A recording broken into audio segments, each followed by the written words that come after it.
장례식장의 복도를 느릿하게 걸어오는 4명의 노인들이 있었습니다. 여기서 예의 있게 해주셔야 하지 않겠습니까? 그러자 갑자기 주변이 조용해졌어요. 야, 이 꼬맹이가 우리한테 예의를 가르치겠다고? 그래, 이제 꺼져 다시는 보이지 마. 할아버지들은 일제히 평소보다 더욱 꼿꼿한 자세로 빈소를 나섰습니다. 복도를 걸어가는 그들의 발걸음에는 묘한 결연함이 담겨 있었죠. 마치 수십 년 전 특수 임무를 수행하던 그 시절로 돌아간 듯 했어요. 과연 장례식장에서는 무슨 일이 벌어지고 있는 것일까요? 그리고 노인의 정체는 무엇일까요? 잠깐 구독과 좋아요 먼저 꼭 눌러주세요. 구독과 좋아요는 사랑입니다. 장례식장의 복도를 느릿하게 걸어오는 4명의 노인들이 있었습니다. 신발 밑창이 대리석 바닥에 닿을 때마다 나는 소리가 조용한 공간에 울려 퍼지고 있었죠. 70을 훌쩍 넘긴 나이에도 여전히 당당한 걸음걸이를 유지하고 있는 4분이었어요. 장례식장 안으로 들어서자 2개의 빈소가 눈에 들어왔습니다. 하나는 시끌벅적하고 다른 하나는 엄숙했죠. 이준호와 강태식, 한나란 씨의 가다니, 김영수 씨가 중얼거렸습니다. 흰 머리가 반듯하게 빗어 넘겨진 얼굴에는 깊은 주름이 자리 잡고 있었어요. 그의 옆에 서 있던 박철민 씨가 고개를 끄덕이며 한숨을 내쉬었습니다. 76세의 나이가 무색하게 여전히 군인 같은 자세를 유지하고 있던 박철민은 거친 손등으로 이마에 땀을 닦았어요. 전혀 다른 삶을 살았던 두 사람이 같은 날 떠나다니 운명이란 참 아이러니하군요. 강태식의 빈소에서는 웃음소리와 술잔 부딪히는 소리가 새어나왔습니다. 취기가 오른 목소리들이 장례식장의 엄숙한 분위기를 깨트리고 있었죠. 그의 빈소 앞에는 문신이 있는 듯한 굵직한 남자들이 서성이고 있었습니다. 남부조직 간부였던 강태식의 부하들이었어요. 그와 달리 이준호의 빈소는 조용하고 경건한 분위기였습니다. 향 냄새가 은은히 퍼지고 조문객들은 낮은 목소리로 위로의 말을 나누고 있었죠. 4분의 노인들은 잠시 두 빈소를 번갈아 바라보다가 이준호의 빈소 쪽으로 발걸음을 옮겼어요. 그들의 표정에서는 수십 년 전의 기억이 스쳐 지나가는 듯한 복잡한 감정이 읽혔습니다. 특히 가장 나이가 많은 이명수 씨의 눈에는 깊은 회한이 어려 있었죠. 참 오랜만이군. 강철호가 낮게 속삭였어요. 4사람 모두 고개를 끄덕였습니다. 30년 전 그들은 모두 같은 특수부대에서 복무했었죠. 박철민은 무의식적으로 왼쪽 팔의 상흔을 문질렀습니다. 적진 침투 중 총상을 입었던 자국이었어요. 그날의 기억이 선명하게 떠올랐습니다. 폭우가 쏟아지던 밤 그들은 적진 깊숙이 잠입해 있었습니다. 김영수가 통신을 담당하고 이명수와 강철호가 정찰을, 이준호와 박철민이 화력 지원을 맡았죠. 갑작스러운 적의 매복에 박철민이 총상을 입었고 이준호가 몸을 던져 그를 구했습니다. 그 후 이준호의 냉철한 지휘 아래 그들은 무사히 임무를 완수하고 돌아올 수 있었어요. 그때 준호가 아니었다면 나는 이미 이 세상 사람이 아니었을 거야. 박철민의 목소리가 살짝 떨렸습니다. 특수부대 시절 이준호는 그들의 지휘관이었죠. 엄격하지만 부하들을 끝까지 책임지는 리더였어요. 고국을 위해 목숨을 걸고 임무를 수행하던 그 시절 그들은 진정한 전우였습니다. 준호는 항상 정의로운 사람이었지. 김영수가 말했어요. 그는 특수부대 은퇴 후 언론인의 길을 걸었지만 마음 한구석에는 항상 그 시절의 기억이 남아 있었습니다. 이준호는 은퇴 후에도 국가안보 관련 자문으로 일했죠. 반면 강태식은 그들과는 전혀 다른 삶을 살았습니다.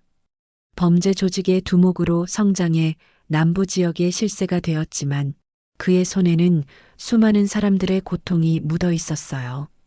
짙은 검은색 정장을 차려입은 노인들은 묵묵히 이준호의 영정 앞에 머리를 숙였습니다. 영정 속 이준호의 모습은 엄격하면서도 온화한 미소를 띠고 있었어요. 마지막까지 품위를 지키셨네.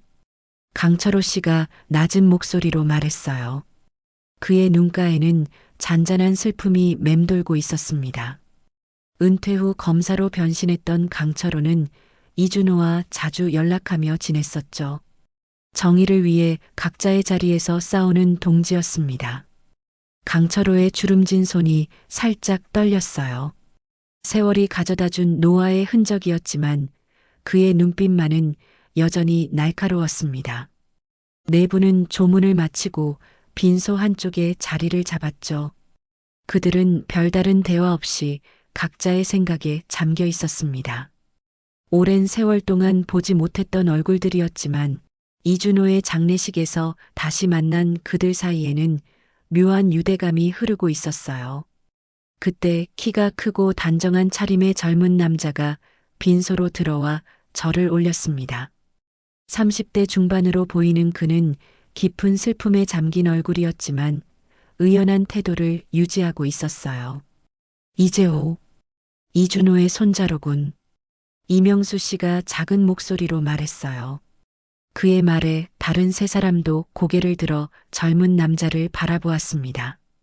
이재호는 할아버지의 영정을 바라보며 한동안 서 있다가 몸을 돌려 빈소를 나갔습니다. 그의 발걸음은 어딘가 급해 보였죠. 4명의 노인들은 그런 이재호를 물끄러미 바라보았어요. 그의 뒷모습에서 이준호의 젊은 시절이 겹쳐 보였습니다. 같은 키에 같은 걸음걸이, 그리고 같은 결연한 태도. 할아버지처럼 군에 입대해 특수부대에서 복무했다는 소식을 들은 적이 있었죠. 곧이어 사람들의 웃음소리가 크게 들려왔고 강태식의 빈소에서 누군가 고함을 지르는 소리가 장례식장을 울렸습니다. 조문객들이 눈살을 찌푸렸지만 누구도 나서서 제지하지 않았어요. 아무래도 재호가 강태식의 빈소로 간 것 같은데요. 박철민 씨가 창백한 얼굴로 말했죠. 그들도 모르게 긴장감이 흐르기 시작했습니다. 노인들의 굳은 표정에서는 과거의 어두운 기억들이 되살아나는 듯 했습니다. 강태식이 살아있을 때 그들은 직접적인 충돌은 없었지만 이준호를 통해 그 악행에 대해 많은 이야기를 들어왔었죠. 이제 이준호의 손자가 그 빈소에 들어갔다니 좋은 예감이 들지 않았어요.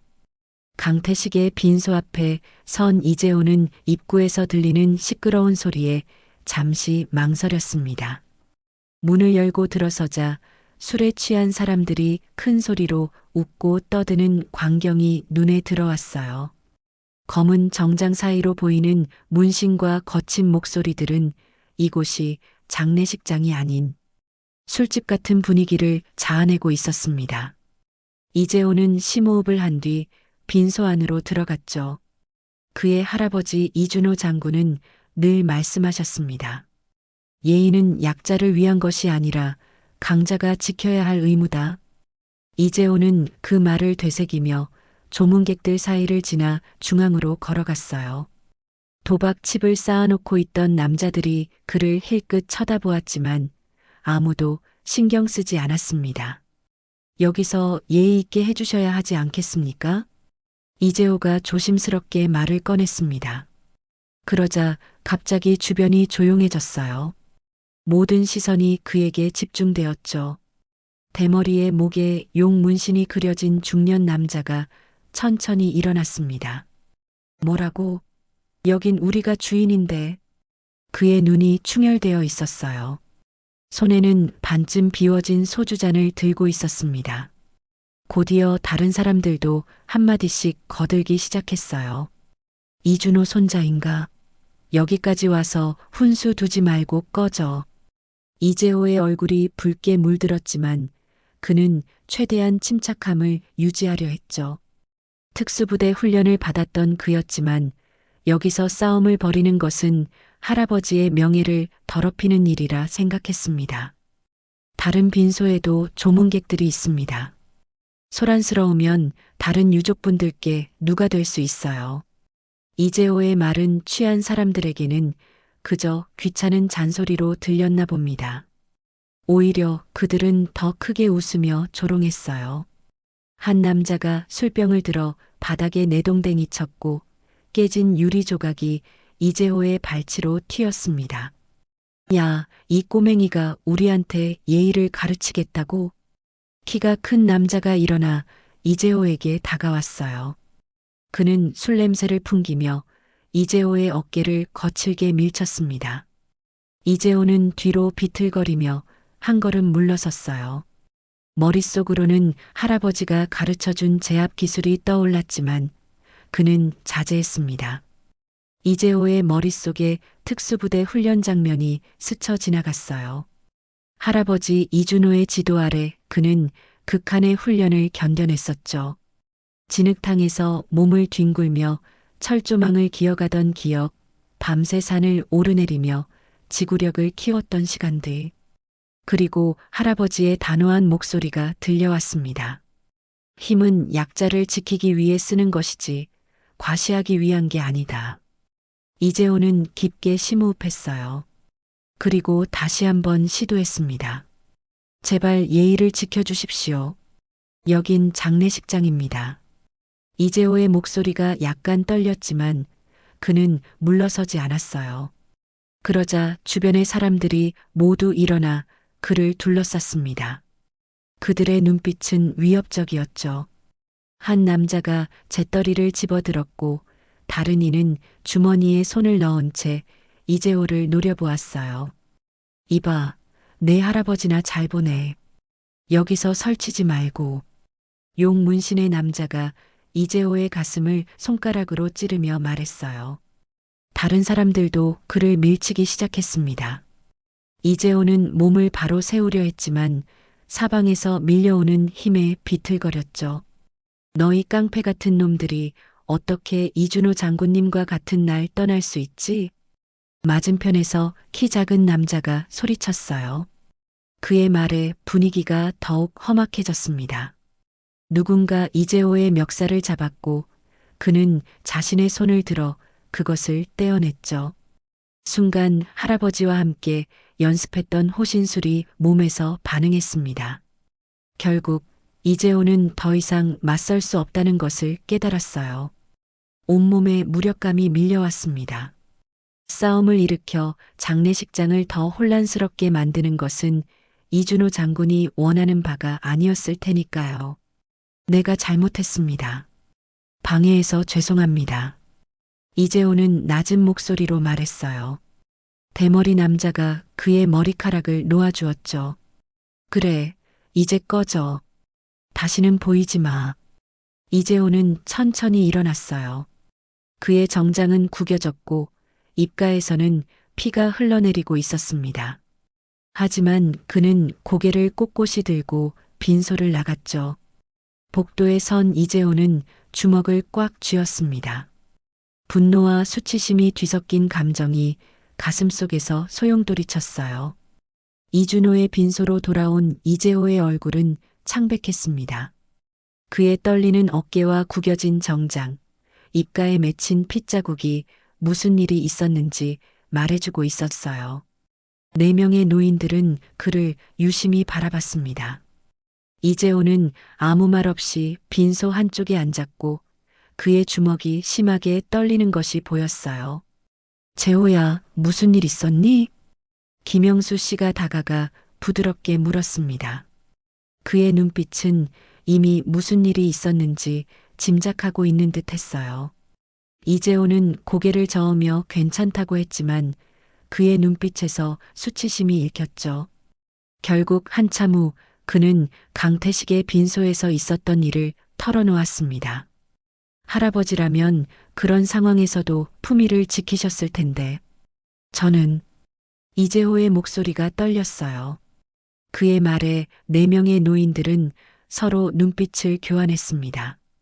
오랜 친구들인 그들은 말하지 않아도 서로의 생각을 읽을 수 있었어요. 김영수 씨가 천천히 일어났고 나머지 3명도 그를 따라 일어났습니다. 잠시 다녀오겠습니다. 박철민 씨가 이재호에게 말했어요. 그들은 일제히 평소보다 더욱 꼿꼿한 자세로 빈소를 나섰습니다. 복도를 걸어가는 그들의 발걸음에는 묘한 결연함이 담겨 있었죠. 마치 수십 년 전 특수임무를 수행하던 그 시절로 돌아간 듯 했어요. 우리가 마지막으로 함께 작전을 수행한 게 언제였지? 강철호가 물었습니다. 이명수가 잠시 생각하더니 대답했어요. 크로아티아 임무 이후로 공식적인 작전은 없었지. 4사람 모두 그 기억에 미소 지었습니다. 당시 그들은 모두 30을 갓 넘긴 나이였지만 이미 베테랑 대원들이었죠. 이준호의 지휘 아래 그들은 불가능해 보이는 임무도 완수해냈었습니다. 준호가 우리에게 늘 강조했던 게 뭐였지? 박철민이 물었어요. 김영수가 즉시 대답했습니다.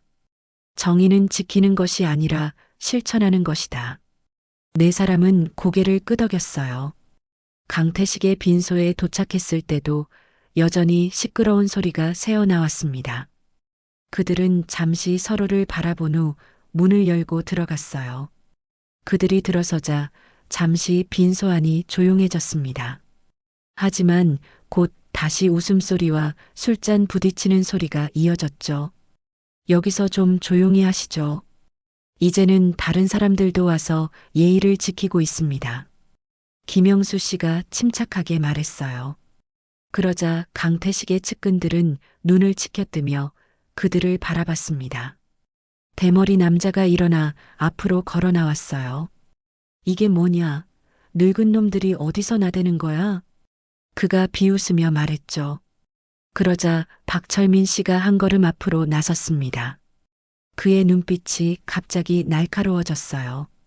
젊은 시절 적군들이 두려워했던 바로 그 눈빛이었습니다. 여기서 무슨 일이 일어나는지 잘 알고 있겠지만 이건 단순한 장례식이 아니라 사람들의 예의를 지켜야 할 자리입니다. 박철민 씨의 목소리는 조용했지만 단호했어요. 그런데도 측근들은 여전히 그들을 무시하고 있었습니다. 이번에는 강철호 씨가 나섰죠. 너희들이 더 이상 방해를 하지 않으면 일이 커지지 않을 테니 이젠 조용히 하는 게 좋을 거야. 강철호 씨의 말에 측근들 사이에서 작은 웃음이 터져 나왔습니다. 긴장감이 빈소 안에 서서히 퍼지기 시작했죠. 노인들의 표정은 흔들림 없이 고요했지만 그들의 눈빛에서는 단단한 결의가 느껴졌어요. 빈소 안의 공기가 무거워졌습니다. 4명의 노인들과 강태식의 측근들 사이에 팽팽한 긴장감이 감돌았죠. 아무도 먼저 움직이지 않는 침묵의 시간이 이어졌어요. 그때 측근 중 한 명이 갑자기 일어나 술병을 집어들더니 노인들을 향해 던졌습니다. 꺼져. 이 늙은이들아. 그 순간 장례식장의 분위기가 완전히 바뀌었어요. 술병이 공중을 가르며 날아왔지만 이명수는 마치 예상했다는 듯 살짝 몸을 틀어 피했습니다. 술병은 그의 뒤 벽에 부딪혀 산산조각 났어요. 또 다른 측근이 주머니에서 작은 칼을 꺼내 들었습니다. 그의 눈빛이 위협적으로 변했죠. 과거로 돌아가고 싶지는 않았는데 김영수 씨가 조용히 말했죠. 그는 천천히 손을 뻗어 테이블 위에 숟가락을 집어들었습니다. 나머지 3명도 그를 따라 각자 테이블 위에 도구들을 집어들었어요. 그들의 손에 들린 것은 평범한 식기였지만 그 눈빛만은 예사롭지 않았습니다. 칼을 든 남자가 먼저 박철민 씨를 향해 달려들었습니다. 하지만 박철민 씨는 놀라운 반사신경으로 몸을 옆으로 틀어 공격을 피했죠. 그리고는 숟가락으로 남자의 손목을 정확히 내리쳤어요. 날카로운 비명과 함께 칼이 바닥에 떨어졌습니다. 이런 젊은이들, 칼은 쓸 줄 모르면서 박철민 씨가 담담하게 말했어요. 그의 움직임에는 나이가 무색할 정도의 정확함과 힘이 있었습니다. 이에 자극받은 다른 측근들도 일제히 일어나 노인들에게 달려들었죠. 이명수 씨는 술병을 휘두르는 남자의 팔을 정확히 붙잡고 그대로 비틀어 제압했습니다. 강철호 씨는 두 명의 공격자를 상대로 빠르게 몸을 돌리며 반격했죠. 그의 주름진 손에 들린 젓가락이 마치 무기처럼 정확하게 상대의 급소를 찔렀습니다. 이렇게까지 될 줄은 몰랐는데 김영수가 한숨을 쉬며 말했어요. 그는 가장 나이가 많았지만 그의 움직임은 여전히 날렵했습니다. 그는 테이블을 밀어 세 명의 공격자를 한 번에 밀어냈죠. 그들의 코에서 피가 흘러내렸습니다. 빈소안은 순식간에 아수라장이 되었어요. 꽃병이 깨지고 의자가 넘어지는 소리와 측근들의 신음소리가 뒤섞였습니다. 그러나 네 명의 노인들은 놀라울 정도로 침착했어요. 그들의 움직임은 수십 년 전 특수부대에서 갈고 닦은 정확한 기술을 그대로 보여주었습니다. 이런 젊은이들, 술에 취해서는 박철민이 한숨을 쉬며 술에 취한 남자를 간단히 제압했어요. 그의 손끝에는 힘이 있었지만 치명적인 손상을 주지는 않았습니다. 그들은 상대를 해치려는 것이 아니라 단지 진정시키려는 것뿐이었죠. 대머리 남자가 주머니에서 뭔가를 꺼내려 했지만 김영수가 먼저 움직였습니다. 그는 놀라운 속도로 남자의 손목을 붙잡았어요. 그러지 말게. 더 이상 상황을 악화시키지 마라. 김영수의 목소리는 부드러웠지만 그의 소나기는 단단했습니다. 대머리 남자의 얼굴이 고통으로 일그러졌어요. 결국 그는 주머니에서 손을 빼내며 항복했습니다. 빈소 안에 남아있던 마지막 측근도 결국 무릎을 꿇었어요. 네 명의 노인들은 자신들을 둘러싸고 있던 젊은 측근들을 모두 제압한 채 숨을 고르며 서로를 바라보았습니다. 준호가 봤다면 자랑스러워했을 거야. 이명수가 작게 웃으며 말했어요. 그의 눈가에 잔잔한 물결이 일었습니다.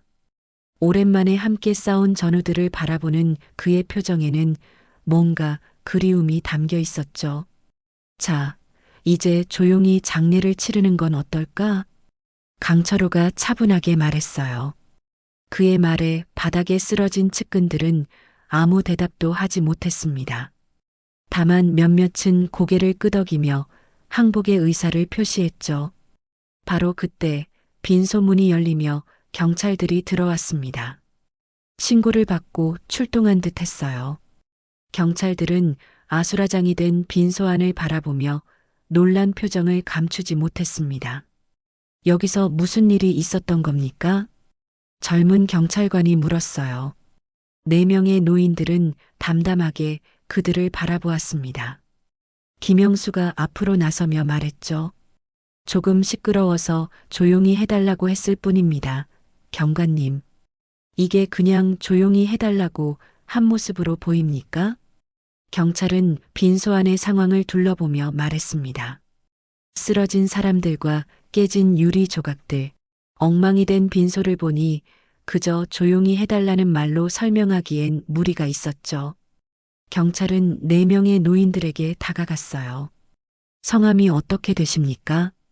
김영수가 천천히 고개를 들어 경찰을 바라봤습니다. 그의 눈빛은 평온했어요. 김영수입니다. 이 사람들은 제 오랜 친구들이고요. 옆에 서 있던 젊은 경찰이 선배에게 귓속말로 무언가를 전했습니다. 선배 경찰의 표정이 미묘하게 바뀌었어요. 그는 다시 노인들을 바라보며 물었죠. 혹시 이준호 장군의 전우분들이십니까? 네 명의 노인들은 약간 놀란 듯 했지만 고개를 끄덕였습니다. 경찰은 잠시 생각하더니 경례를 했어요. 죄송합니다. 제 아버지가 군 생활 때 이준호 장군님 밑에서 복무했었습니다. 항상 존경한다고 말씀하셨죠. 김영수가 작게 미소 지었습니다. 경찰은 빈소 안의 상황을 다시 살폈어요. 그래도 이건 설명이 필요할 것 같은데요. 무슨 일이 있었던 거죠? 이명수가 한 걸음 앞으로 나서며 말했습니다. 이준호의 손자가 예의를 갖추라고 했다가 이 사람들에게 폭행을 당했습니다. 우리는 단지 그 아이의 명예를 지키러 온 것뿐이에요. 경찰은 잠시 고민하는 듯 했습니다. 법적으로는 분명 문제가 있는 상황이었지만 그의 표정에서는 이해하는 기색이 보였어요. 그렇다고 해도 이렇게 폭력을 써서는. 그때 빈소 한쪽에서 신음소리가 들렸습니다. 대머리 남자가 겨우 일어나 앉으며 말했어요. 이 늙은이들이 먼저 우리를 공격했습니다. 체포해 주세요. 그러나 다른 측근이 갑자기 말했습니다. 아닙니다. 우리가 먼저 술병을 던졌어요. 대머리 남자가 놀란 표정으로 그를 쳐다봤어요. 경찰은 둘을 번갈아 바라보며 상황을 정리하려 했습니다. 누가 먼저 시작했는지 정확히. 말을 마치기도 전에 빈소문이 열리고 이재호가 들어왔습니다. 그는 상황을 파악하고는 놀란 표정으로 노인들을 바라봤어요. 무슨 일이 있었던 겁니까? 이재호가 경찰에게 물었습니다. 경찰이 설명하기 전에 박철민이 말했어요. 우리가 조금 소란을 피웠나 보구나. 미안하다, 재호야. 이재호는 노인들의 얼굴을 하나하나 바라봤습니다. 그의 눈에서는 놀라움과 함께 뭔가 다른 감정이 읽혔어요. 경찰관님, 저희 할아버지의 친구분들입니다. 제가 책임지겠습니다. 경찰은 잠시 고민하더니 고개를 끄덕였습니다. 어차피 신고자도 없고 강태식의 측근들도 더 이상 문제 삼을 기색이 없어 보였어요. 알겠습니다. 하지만 더 이상 문제가 없도록 해주세요. 경찰들이 떠난 후 이재호는 노인들에게 다가갔습니다. 그의 표정은 복잡했어요. 왜 이런 위험한 일을? 이명수가 그의 어깨에 손을 얹으며 말했습니다. 내 할아버지라면 이렇게 했을 거야. 우리는 그저 그의 뜻을 따랐을 뿐이지. 이재호의 눈가에 눈물이 맺혔어요. 그는 고개를 숙여 감사의 마음을 표했습니다. 전 아무것도 하지 못했는데.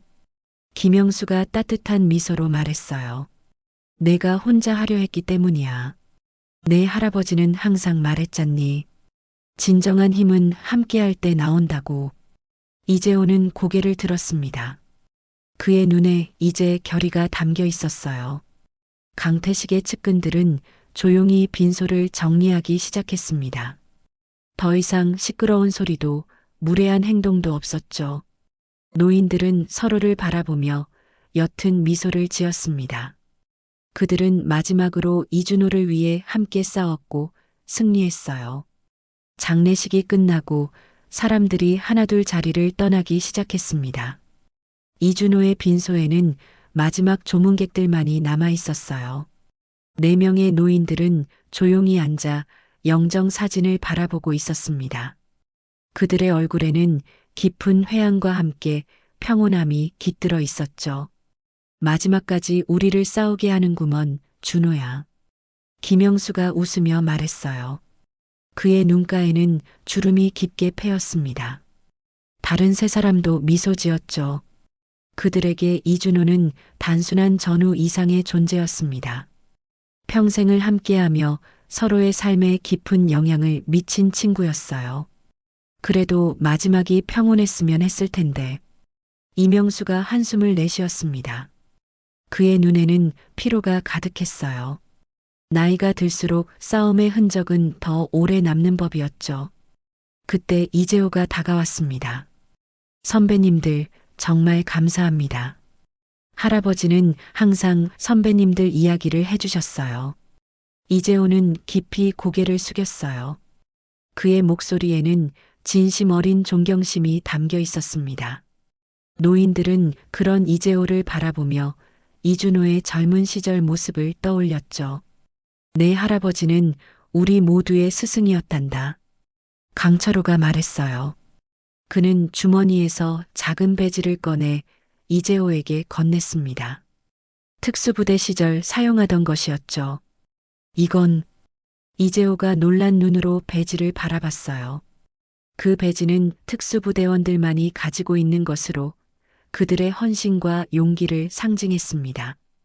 내 할아버지가 우리에게 주셨던 건데 이제 내가 가지는 게 좋겠구나. 강철호의 말에 이재호는 깊은 감동을 느꼈어요. 그는 조심스럽게 배지를 받아들었습니다. 배지 뒷면에는 작은 글씨로 정의를 위해, 명예를 위해라는 문구가 새겨져 있었죠. 할아버지의 뜻을 이어가겠습니다. 이재호가 굳은 표정으로 말했어요.